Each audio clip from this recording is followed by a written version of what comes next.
Hello and welcome to Beyond Graves and Stars, the horror and sci-fi podcast.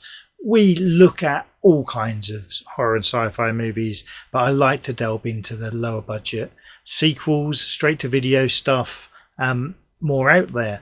At the moment, we are looking at the Trancers franchise. This is the second part of that. James Rowe from King Street Cinema will be with me in a bit to discuss parts 3 and 4. Now, we recorded this at 8 o'clock this morning, and I'm not an early riser. I 9 o'clock. Sorry, I got up at 8. I work in and run a pub, so I'm very used to late nights. But we done it early because busy people. And in the intro, which you'll hear in a minute, I say we talk about parts 2 and 3. We don't. We have already spoken about part 2. We talk about parts 3. Which is Deth Lives, and part 4, which is a mad ride where he goes to another dimension. Anyway, we'll talk all about that in a minute. I just thought I'd introduce the show and say about that little mistake at the beginning. And that's the only mistake, honest, we make that I noticed anyway. But then I only listened to the first minute to test it. We'd recorded.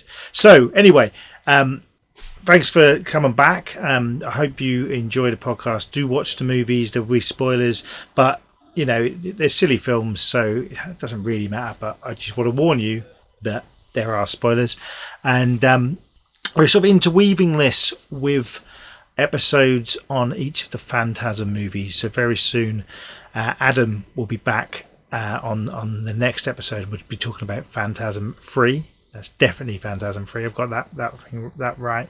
As well as some other episodes coming up. We are doing one on Twisted Childhood, or Childhood Ruined, I'm going to call it. An episode or two about horror versions of kids' movies and fairy tales. There's lots of them. Over the years, there's been lots come out, and we're going to focus on some of them. The Pooniverse. I want to talk about the Banana Splits movie, which is kind of adult version of a horror version of a kids show.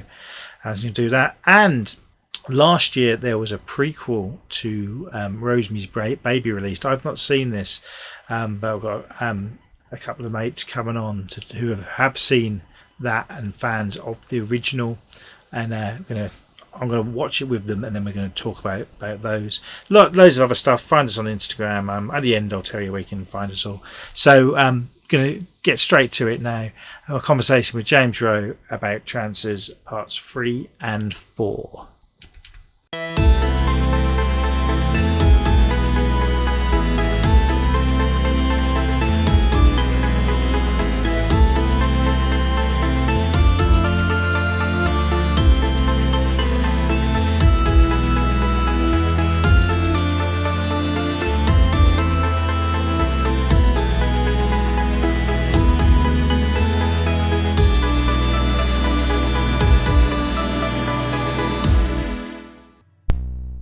James, welcome back.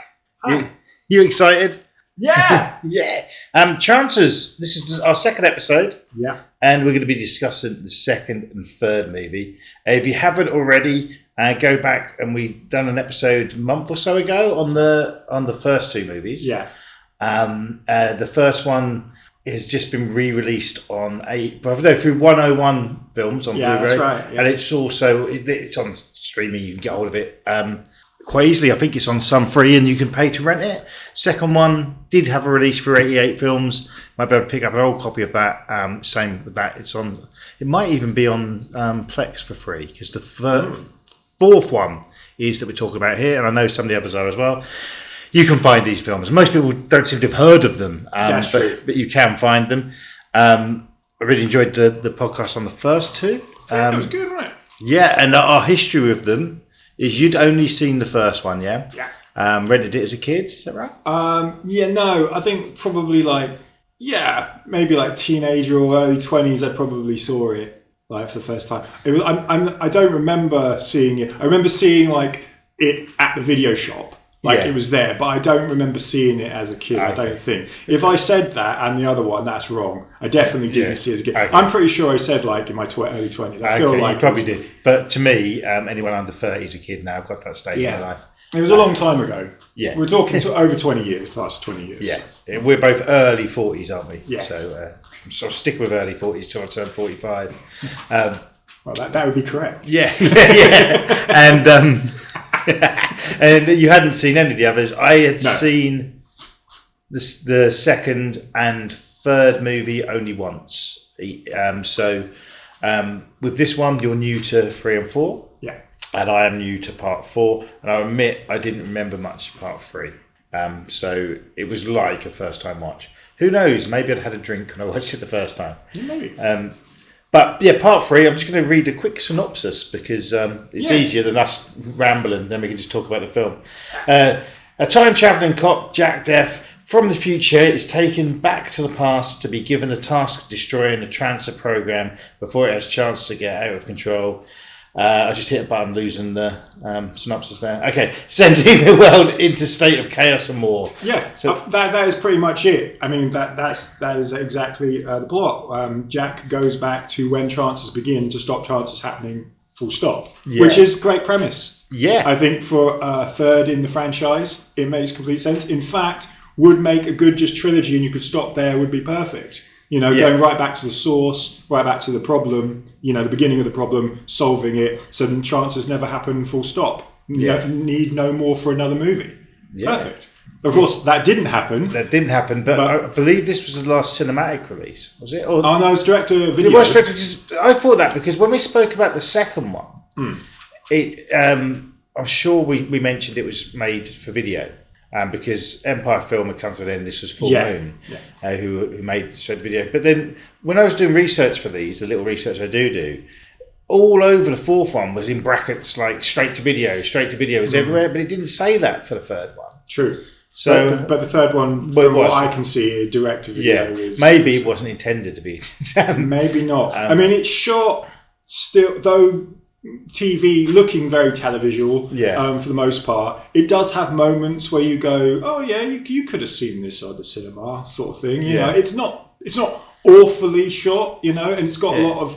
It's trying to be cinematic. I'm sure that they probably did originally want it to be shown at the cinema. Yeah, but you know, did not happen. Did not happen. I had a $2 million budget. Yeah, well, exactly. I mean, that's not cheap, is it? For a company that makes cheap movies, $2 million is not tiny, right? Yeah, exactly. But also not huge. No, of course. It's still a low budget movie, but one with a bit of a budget. I don't think the others had $2 million. I wouldn't have thought. No. Yeah. So, but I did feel that it did look. Bits of it looked good, but some of it did look very cheap. Yeah. One thing what stood out for me was the fight scenes. It didn't look like they bothered to choreograph them very well. Did you pick up on that? Yeah. I mean, going forward from this one onwards, I get that feeling generally with the movies that a lot of the things that you expect from, or you'd want really, from a well put together action movie don't really apply too much in these movies. They're done seemingly quite simply and cheaply and I'm sure done at a very quick pace, right? Like made very fast, get them out there really quick, I think. I mean, the guy who plays Jack Deth, Tim Thomason, as great as he is, and he is definitely the best actor by a long way in these movies, both 3 and 4. You said he's better than Helen Hunt?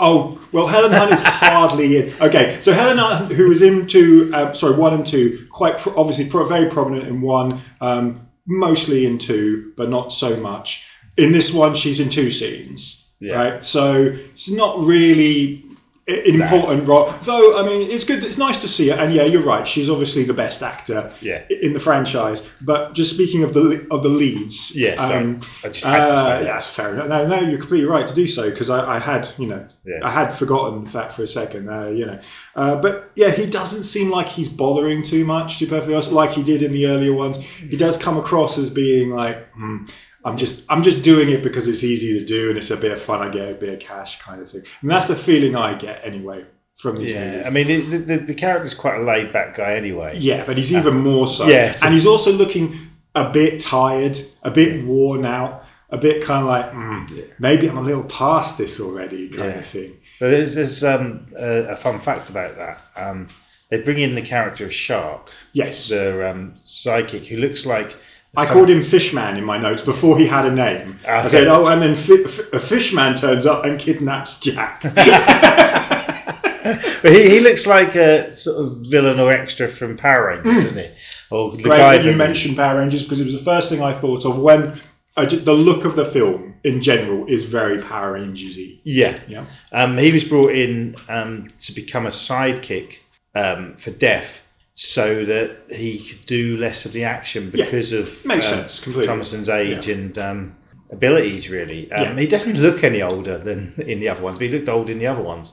That's true, but he's got more. There's just more vitality to him, especially in the first one. Where in this one you can just see he's quite as a human. I think just comes across as quite tired, let alone an actor. Yeah, just going back to Helen Hunt. Do you know the story of her being in the film? No, because it's 92 and Mad About You, her sitcom before she got into bigger movies, start to really take off.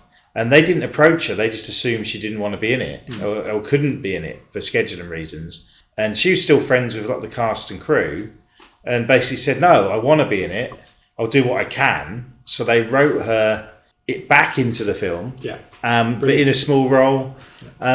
She's only in a couple of scenes, but it's not like a brief cameo. They're quite long scenes. Well, she's got dialogue, and it's important for the development of the character of Jack, not so for the plot.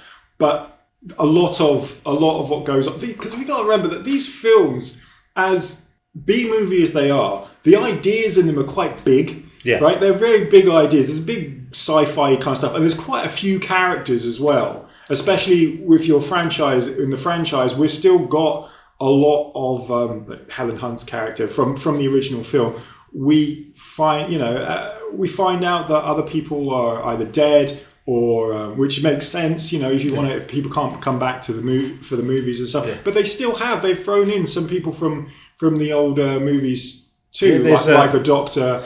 Yeah, she's in the first three, isn't she? Yeah. And this is quite important. This shows that there was clearly a camaraderie with all the actors, and they obviously got along really well. Yeah. And it was, it's like a family kind of thing. That's really good because, again, they're not big in the film. This movie has, which other than Jack, everyone in it is who's important, who's like mostly spends most of the time on camera, are new. They're all new characters. Yeah. But we still have the old ones. Yeah, and it wraps up the story of Helen Hunt's character quite well. Yeah, I agree. Because he disappears, doesn't he? He goes back to the future, so to speak. And when he's supposed to meet up with her, never does. So she moves on. She marries and she has a kid. And she actually tells him not to come back and stop that, which is kind of nice because it's closure for that character, and she's gone on to be happy because she was a popular character. Yeah. She was pretty much the second main. She was the second main character in the first two movies. Yeah. So fans like her, and they don't want her to die, basically. I suppose. Yeah, or just be written off and this happened to her and we never saw it. Well, this is the one grief I've got with this film. One of my favourite characters from the other ones, but McNulty. Yeah, sure. In passing, they mentioned that the characters died. Yeah, it's so that we know that why he's not in the film, obviously, because he was a likeable character. He was extremely funny, and he also played the part where the character himself becomes a little girl when he travels through time. Because the idea is, if you haven't heard from the other podcast, that when you travel through time, you don't really travel through time. You go into the body of, I suppose your conscious travels through time, but your body stays in your present time. And you go into the body of an ancestor, and he goes into the body of a little girl. Yeah. And that's quite funny because he's a grown man. That's one thing that's kind of I think missing from this one is there's not as much humour. There's a few one-liners and stuff. That was deliberate. Tim Thomason wanted it to be a bit darker. Yeah, and it certainly is in its themes. Certainly, the film it doesn't work in as I think they wanted it to. But the themes are certainly darker. The villain is great. Like the main bad guy is great. Guy from Hellraiser, the first Hellraiser. Andrew Robinson. The character's apparently written for him. Yeah, makes sense. He's great. I always forget. that he is the killer in Dirty Harry. Yes, that was his first film. Yeah. Scorpio, isn't it? Yeah. He good actor. I met him at a Comic Con literally a few weeks ago. Very nice bloke. Chatted with him for a little bit. It was busy, and he done a talk on that. And I don't even know. I don't think he mentioned this. But he was there with other cast members of Hellraiser, so it's mainly about that. But yeah, he's good because I know one of your criticisms for the first movie was the villain, the actor. Yeah. This is definitely the best bad guy in all 4 of the films. Yeah. So far. Well, we're on 3. But I just mentioned that 4. We haven't got to 4, but he's definitely better than the villain in 4. Yeah, he's born to play a villain. That's which I always love. A great villain, an actor who plays a great villain. Whenever you see him in an interview and stuff, they're always are the nicest people ever, or and charismatic. Robert Englund, for example, I could listen to that bloke talk for ages, and he's the same when I've seen interviews and spoken to him. So he brings a lot to the film, I think. Agreed. Yes, there's a lot of gravitas. There's a fear, dread. He is a bad guy. He is really good at playing a bad guy. So of course, if you know him from Hellraiser, you can't help but think Hellraiser. I think because he even has a line in the film. He says, "Come to Daddy," which is something he says in Hellraiser. Yes, of course, yeah. And I picked up on that straight away. That was obviously done for the fans as a reference. Yeah. I mean, he's really good. He's really good for the sort of thing that you want from this kind of movie. He's perfect. Yeah. Different director as well. Charles Band apparently did want to direct it, but he was doing so much with Full Moon. Of course, But I don't even think he wrote it or anything. No, this one is independent from Charles Band as far as writing directing goes, but he was a producer on the movie. Yeah. So he had involvement. Yeah. I think you can tell that it's a definitely different writer. The director here is C. Courtney Joya, who I don't know. He's done other, not a lot, but other Full Moon stuff, really. Right. So he's a writer and director. Yeah, and actor. Well, he's down as an actor, but he might. Yeah. Often you look at this for directors, and they've got 20 acting credits, but all of them are cameos. Well, I don't know about in this movie, but he's certainly the director and writer in this film. I don't know if he plays a small part in. I don't think he does. To be honest, I don't think he does. No. So I think that they got him on board because he was working with Full Moon at the time. Right. Does a fine job, I think. He does what he hired hand, done well. Is how I'd say so. I mean, I'd like to say for the kind of film that it is, it's fine. If we get into some, as far as I like the plot. I like Jack in it. He's typical, he's Jack Deth. If you like the Jack Deth character, even though, he's not as enthusiastic as he is in 1 and 2, but he still is him. He's still playing the character just the way that you want, he's not changing anything about him. He's almost like a kind of like, a moment in time that just does not change. He may travel through time, but he's always the same. Yeah. And there's something nice about that. I like that. I mean, he is a bit sexist. And all those kind of things that go with that. But so maybe a little dated now for the younger audience. Maybe not like him as much as appreciate him on the same level as perhaps we do. But there's the joke in the first one, isn't there, about for someone from the future, he's like the most 80s guy. Yeah. But also what I find amusing about him, and he wouldn't do it in a film now, and he can't. It shouldn't be likable. No. Is he's like in love with 2 different women, and doesn't really deny that. And then he's still chasing other women. In this film, he straight away is upset that Helen Hunt's left him, and then tells his wife that she's the best thing to happen to him in a million years or something, while trying to pursue the new female lead in the movie, who is played by Melanie Smith, who did look familiar, but I don't honestly think. No, she's quite. I think she's done a lot of TV, definitely television. For the most part. She was in. That's it. So not great. I'm going to say. No. But we'd know her. She was one of Jerry's many Seinfeld. She was Seinfeld girlfriends. Yes, and she was also in a few episodes of Deep Space Nine, so I might have seen her. Now she's a motivational speaker type. That's right, so she quit. Makes sense. Right, okay, so the majority of the people in this film and in 4 are not good, in my opinion, as actors. They're just not. And I think it's quite clear. you know. I think they're very B-movie. Yeah, and I mean they really. I mean they are very much outshined. Yeah. By Tim. I mean he just Yeah. he's a proper actor. Yeah. Yeah. So So you've got is it Stephen Match? Is that how you pronounce it? yeah, He's in a lot of things. he is. I know him. He plays Harris, doesn't he? In this. Yeah, Is that right? he's in this and Yeah. 4. Yeah, he plays Harris, who's sort of like what's happened. So the reason why he's got to go back in time to the beginning of Trancers is because what's happening in the future. Basically, Trancers have taken over. There's a war going on. There's almost like a kind of resistance. It's kind of got a bit of a Star Warsy kind of feel to it, like that, where there's like the resistance against the Empire, or the Trancers now, and they've pretty much wiped out everybody. And so that's why Jack's got to go back. So there's only a few people really left. So there's no council like there is in 1 and 2. Yeah. And Alice, his wife of the future, Jack's wife from the future, is now kind of like leader of the resistance. Yeah, Megan Ward, who does return. Yeah, she does return briefly, like Helen Hunt does. Yeah. And Harris is kind of like her side man or something. Yeah. Second in command. And I think he's brought in, which does happen, to replace the council and her for plot development in other films. Always plays a cop. This guy. This is how I reckon. Yeah. And he looks that. He looks like a cop. He's done a lot of TV as well, but always familiar to me because he's the dad of the main lad in Monster Squad. Yeah, who is a cop as well. That's right. Fine actor, I think. He's granted, you're right. He is definitely, he's fine. He's competent enough. But he's not in it very much. Nah, it's kind of clear this is a paycheck for him as well. Yeah. But he's not in it very much.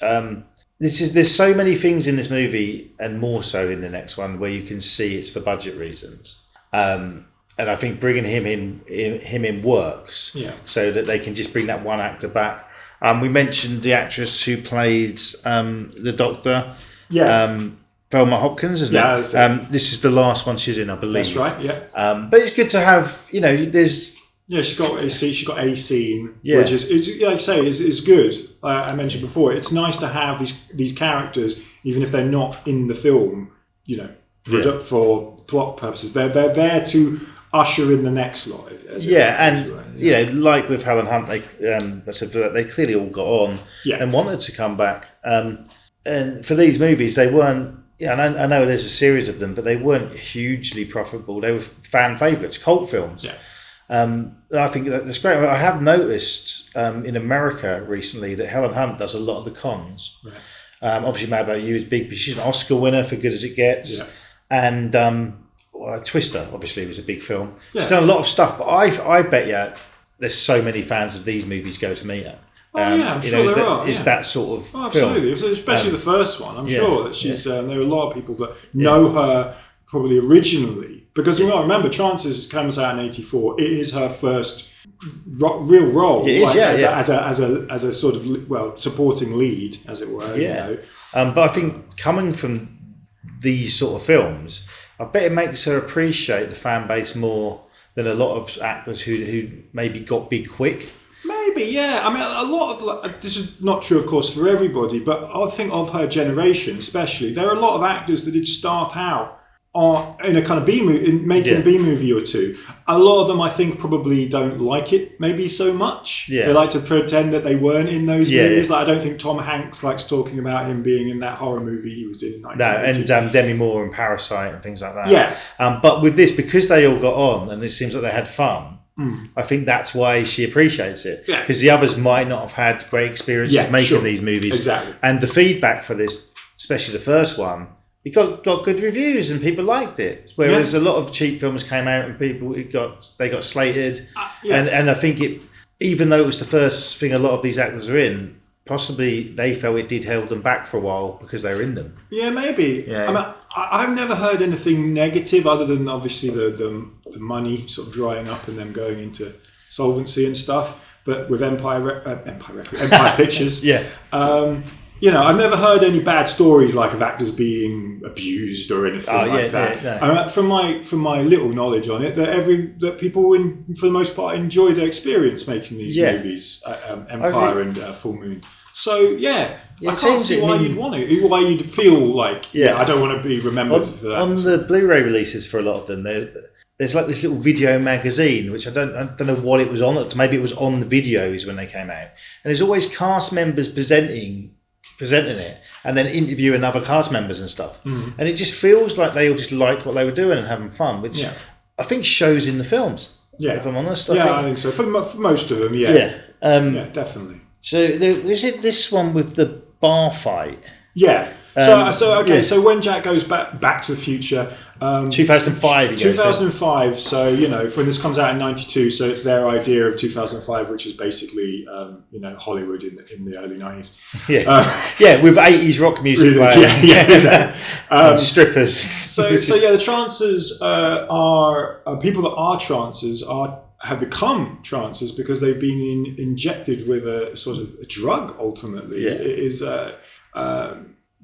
the Trancers serum, I suppose. It kind of like changes them into, and it's used for. They are a secret military group, so they're like a part of the military that I get like Marines, maybe, don't know, one of these kind of things, secret kind of things, where they're being sort of sharp with drugs to become more aggressive, I suppose. But I think the idea is that it's just generally meant to enhance them all round, but it, for the most part, just makes them more violent. Yeah.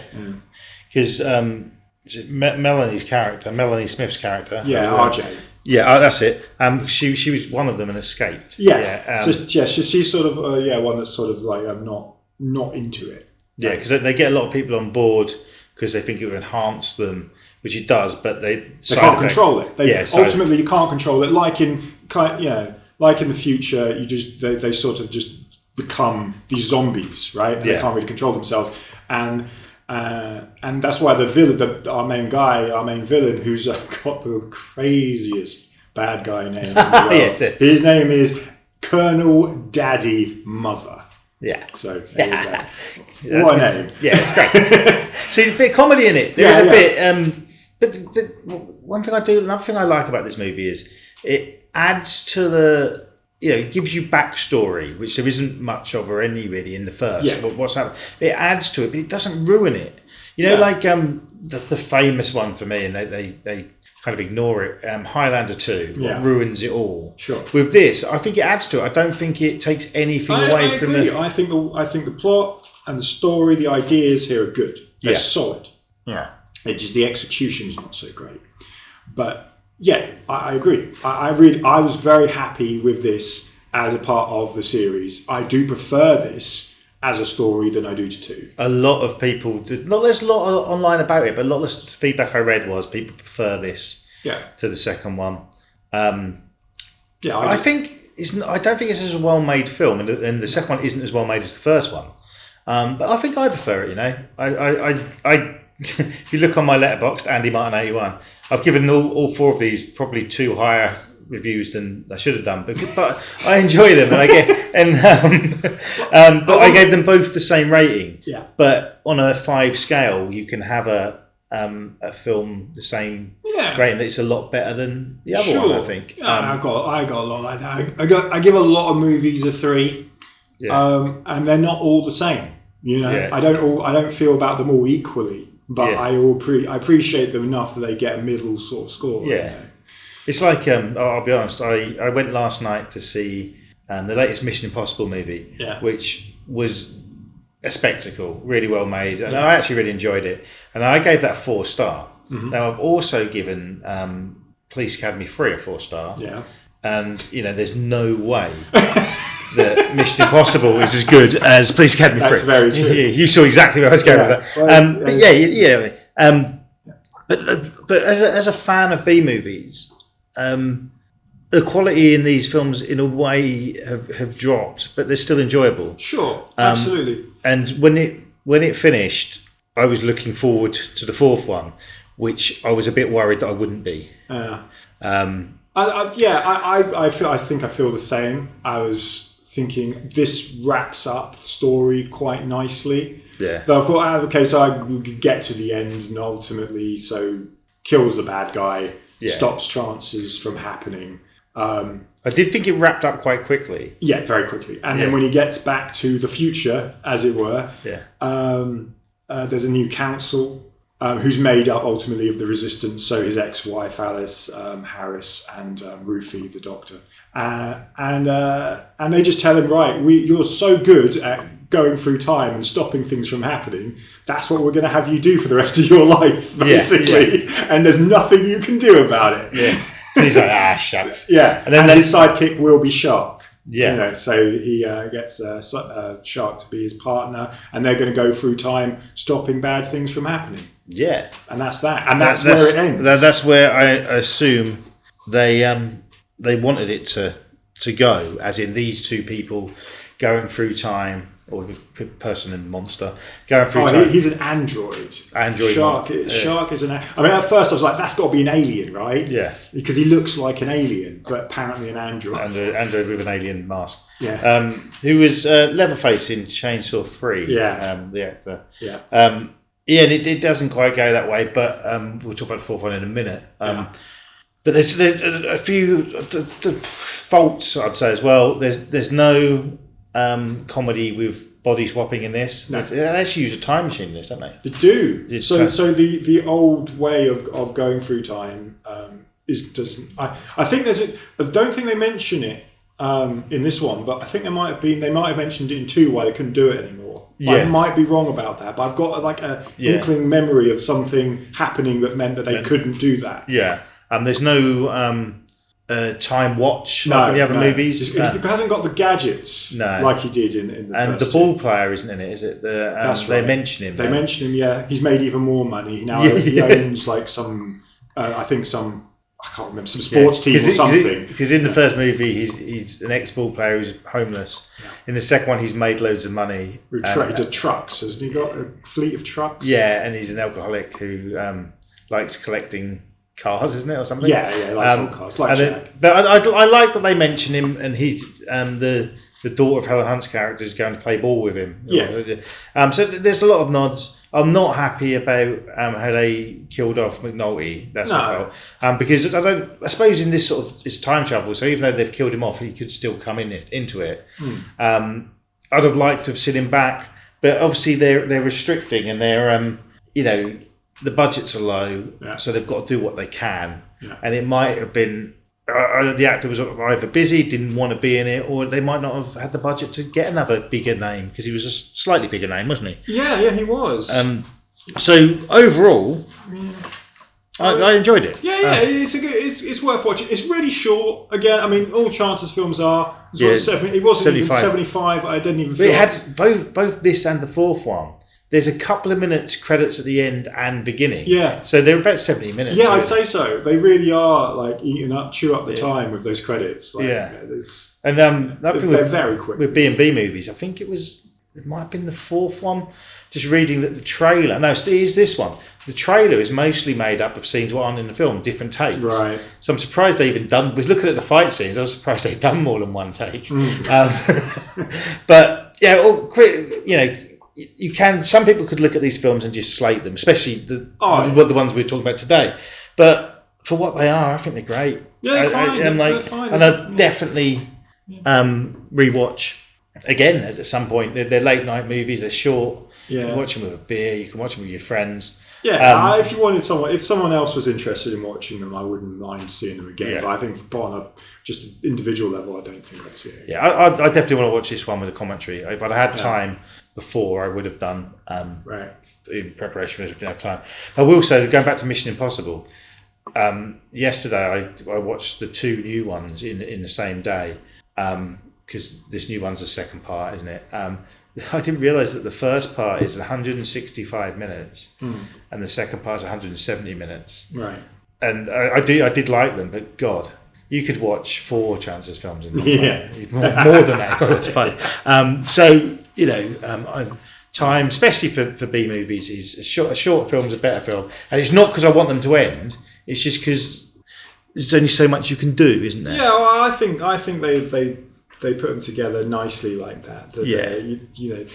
I often talk about in my personal life, talking about movies, and I'm sure I've mentioned it probably more than once on podcasts, that I am very much a fan of people editing more. Yeah. And tightening things up and getting rid of cutting off the fat, as it were, is certainly something that I much appreciate. Yeah. Definitely prefer a movie that is shorter if it hasn't got anything else it needs to tell. So, yeah. Let's move on to the fourth one. I was going to read the synopsis again from there, but it's a long synopsis and I can't bother. It's kind of waffly as well. But basically, he's called upon again by he's been on a few missions. That's right. So like we say, he at the end of the third one, him and Shark go on missions, just travel around time. So he's been doing that, but this time he comes back from whatever mission he was on, and Shark's been decapitated. Poor Shark. I know. So he's come back with just the head that he's going to keep as an ornament. In fact, there is a scene where he's in bed and the head is next to him in bed. Yeah, after a line, something like, "You should never sleep alone." Yeah, never sleep alone. He says, "I never sleep alone," and then that's why he's got the head of Shark. So that's the end of Shark ultimately. So he's not going to be going off on adventures with him. Yeah.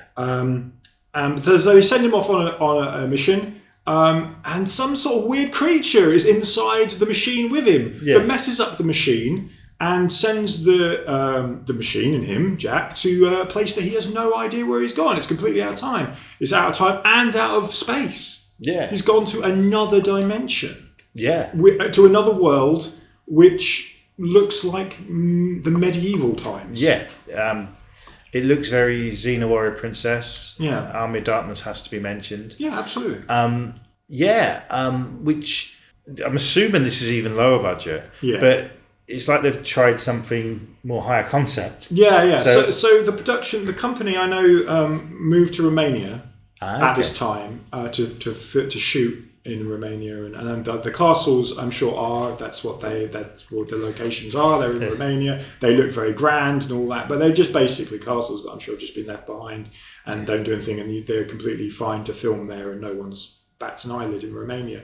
So the reason why they got to be able to do this in Romania is because they were because of the time now is this is made in 1994. In 92 is the end of the Soviet Union, and all these countries that were under some form of Soviet rule are now open for business, right? And very cheap. Now it makes sense why they've done this plot. They've got the sets. They can. Okay, that's cool. Yeah. That So that's why we are now in quite a grandiose kind of location, looking places where for no reason. For out of nowhere. So we and Trancers exist in this dimension. We don't know why, but they do. And they call themselves Trancers too. So this is very much, for me, I thought this was very much a film about class. So go on. Yeah, we have the nobles, who are the Trancers. But Trancers here in this universe are more bloodsuckery, vampire types. Yes, definitely. Yeah. So like suck the life force out of people. And the people that they do this to, they see as inferior. Who are just humans. Yeah. But are like cattle. Ultimately, they almost come across as being the poor, if you like. Yeah. And so we have the rich who are sucking off the life force of the poor. And that's kind of like what I got from this movie. And again, there is another resistance group. Can I just stop you right there? Yes. I didn't make a joke and you said sucking off. Carry on. Yes, sucking off the life force of the poor. There is a resistance group of humans called tunnel rats. Yes. I just called them the resistance, but I thought that's what the resistance. Who are again made up of just humans, very bad actors. The acting in this one, especially by I'm not sure of her name. Stacey Randall? No. Terry Ivan plays a character called Shalene, who is one of the main ones of the Resistance. Awful. Model. She was a model, wasn't she? Surely. It's probably some of the worst acting I've seen, I think. Yeah. In a movie where you've generally, up to this point, quite enjoyed it, like acting-wise, even if the three had bit poor. This is on another level of Another level of poorness. Almost to the point of, oh no, you're actually making me not want to watch the movie a little bit, which is annoying. Yeah. But to be fair, the actress you just mentioned had just been marked for Deth with Steven Seagal. Yeah. So she's not been around talent, has she? No, so there you go. But no, you I think, Stacey Randall, who's not so bad, plays the character of Lyra, who's love interest of Jack. Yeah, no, I didn't realise that She's in both dimensions, isn't she? Yes. I didn't realise it was the same Yeah, person. so she's playing the Doctor in Jack's dimension, so the new Ruthie. And in this new dimension that Jack goes to, she's playing a slave girl. Yeah.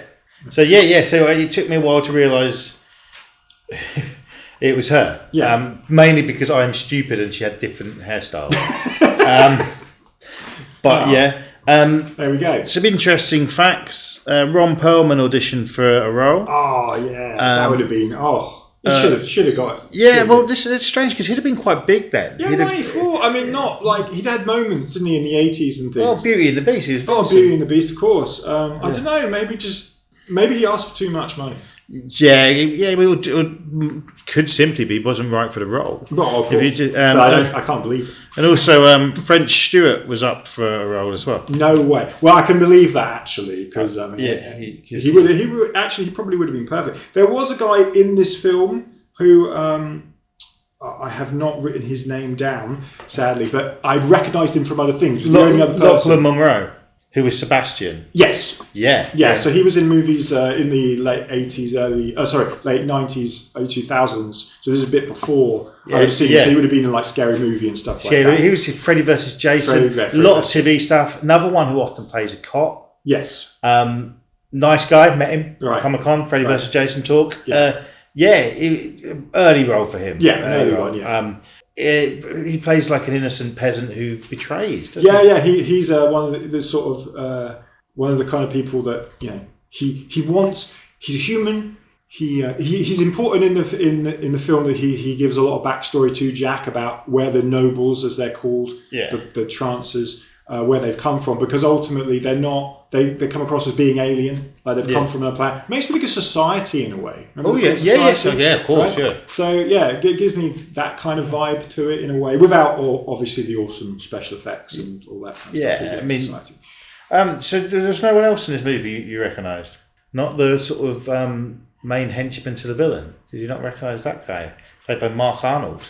Mark Arnold. Yeah, I mean, what's he been in? He was in the latest Blade Runner. He was in the second Kingsman movie. Okay. Lots of films in the 80s and 90s. And this is why I'm very disappointed in you. Okay. He's the 40-year-old boyfriend in Teen Wolf. Oh, yeah. Okay. He's the actual villain, really, in Teen Wolf. Is he really? Yeah. I didn't recognise him at all. Okay. Yeah, he's weirdly, I think he looks younger in this. He does than he does in Teen Wolf. That's crazy. He plays Mick, really? And so he's got a very different look. I mean, obviously, Teen Wolf is set in the 80s, and he's all like jock and that. And he's more.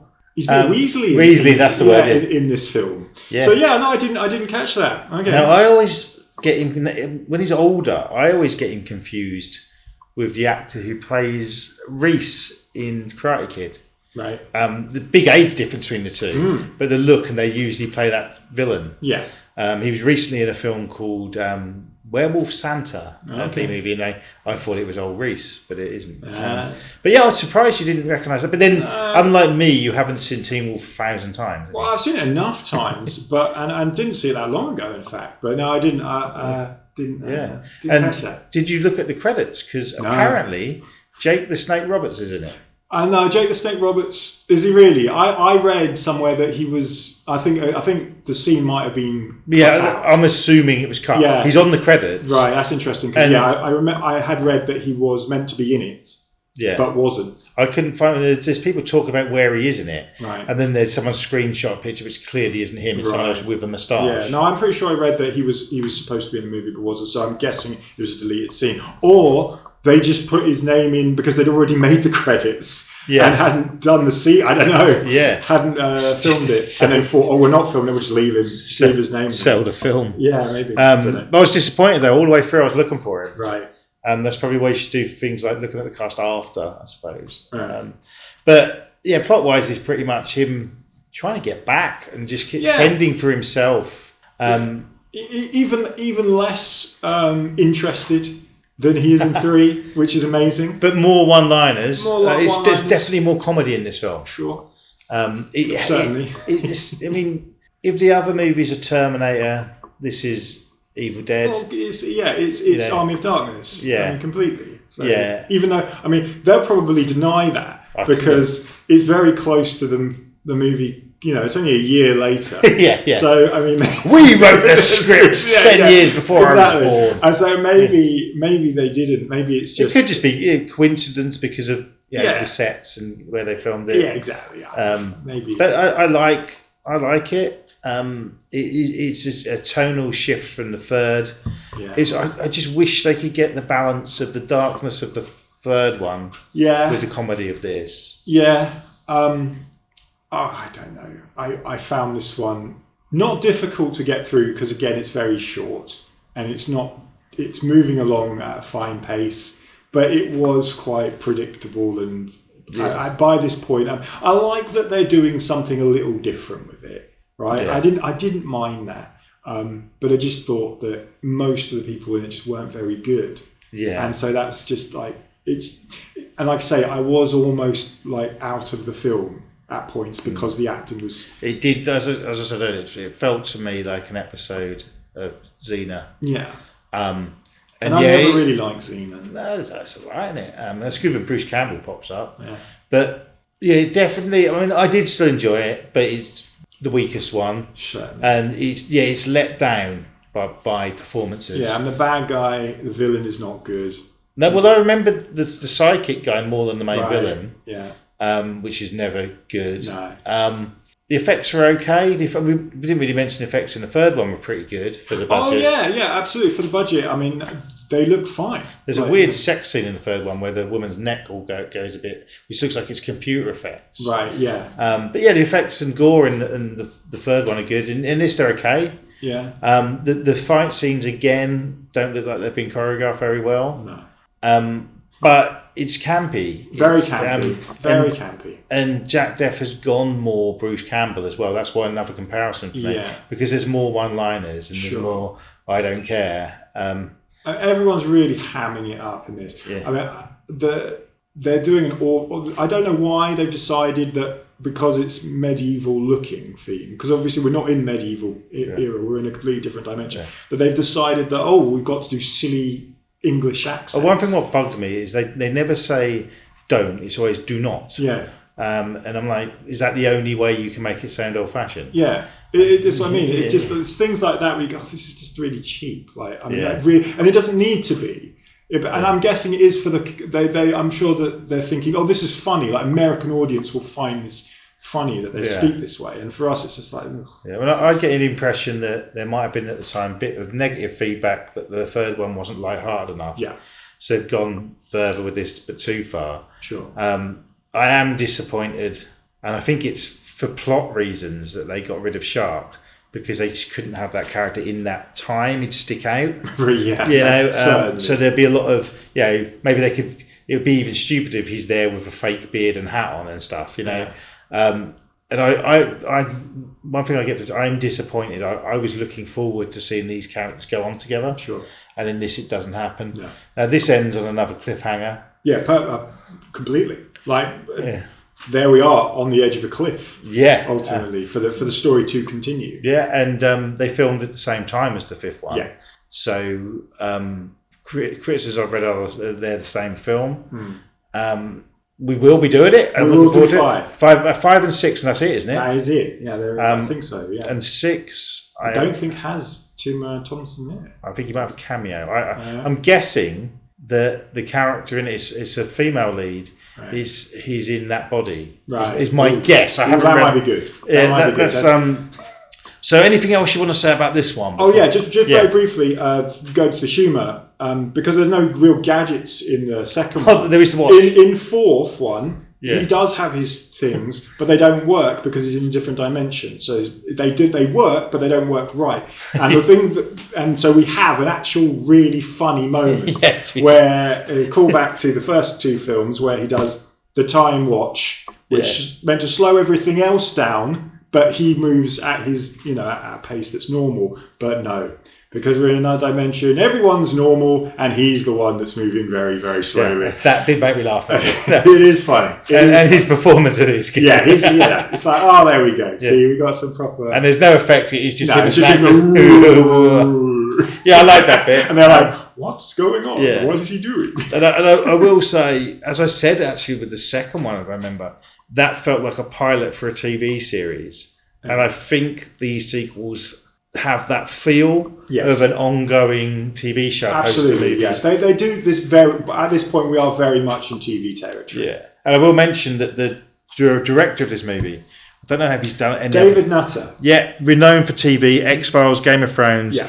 Superboy, Arrow, so much. But he's sort of famous for doing pilot episodes. Yeah. He's famous for doing a lot of pilot. If you go to for his TV. Wiki page, there's a list. Yeah. And there's so many shows, so many big shows that he's done the But pilot. he was the first guy. He was the first director on a lot of shows. Yeah. Which is it's cool. Yeah. So still enjoying them, but it has gone downhill. Yes. Still looking forward to 5 and 6. Yeah, absolutely. We want to finish it. We got this far. Definitely got to finish I'll it. tell you something. If we were doing Hellraiser, I'd have had enough by the 4th. And don't get me wrong, I love the first few Hellraiser films. Yeah. So these are fun. I mean, this is the thing. As bad as they are, like they're still fun. Yeah. You know, and they're they are short, what they are. so you can't get. You don't. There's not enough time for it to get boring. Yeah. Ultimately. Yeah. So not much expedition in a lot of these films. Not at all. Unlike Mission Impossible 8. Could have been an hour shorter. 45, There you go. 45 minutes of them This is what talking I'm about saying. technology. Yeah, exactly. And then you could cut out 20 minutes of Cruise just running. Yeah. I mean, that's... I'm doing an impression. Yeah, very good. Thank It's you. good for podcasts without cameras. Brilliant. But yeah, we're going to wrap things up now. But don't forget to follow us on the socials. We're on Facebook and Instagram. You can listen to us on Amazon Music. I think it's on Audible as well, I've been told. Cool. Don't know, but Apple, YouTube, and Spotify. Thank you very much. I've had a few reviews now, so if you want to rate us, do that. Yeah, that'd be great. And I'll be back very soon with an episode on Phantasm 3 with Adam Wybray. Oh. We've got the Childhood Ruin special about fairy tale and them sort of things with Sam coming up and much, much more. Thank you very much for listening. And cheers, James. Bye.